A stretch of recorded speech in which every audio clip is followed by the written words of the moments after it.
Descartes, vous le savez, considère que l'homme seul est doté d'une âme et que cette âme, elle est le siège d'une liberté, et d'une liberté qui est nécessairement infinie, parce que la liberté est totale ou n'est pas.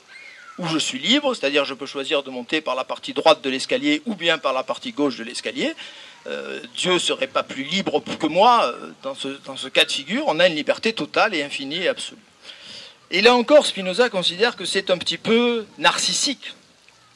Si je prends en compte l'immense chaîne causale qui a abouti à l'individu que je suis et à l'individu que vous êtes.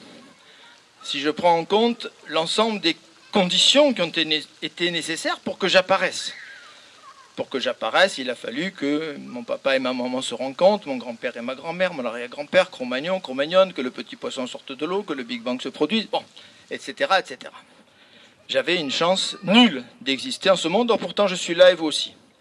Donc ça veut dire que nous sommes le produit d'une immense causalité, et reconnaissez que si j'aborde ainsi l'être humain, comme tous les objets de la nature, parler de libre arbitre est quand même un petit peu troublant. Moi qui suis le produit d'une causalité dont la science aujourd'hui nous explique qu'elle a des milliards d'années, cette causalité. Pas des millions, des milliards d'années.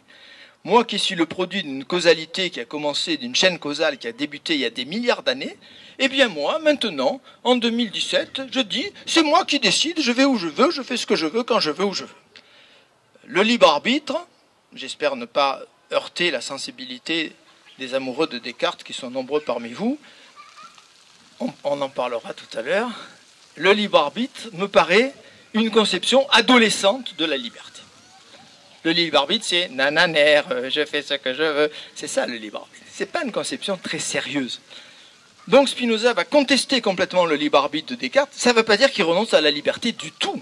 Et ça, c'est un contresens contre lequel je me bats depuis 30 ou 40 ans. Le libre arbitre, ça n'est pas la liberté, c'est une conception de la liberté, parmi d'autres conceptions qui sont peut-être plus rigoureuses et plus profondes de la liberté. Ce n'est pas parce que Spinoza conteste le libre arbitre qu'il nie la liberté ou la libération de l'être humain, on va voir que ce n'est pas du tout le cas.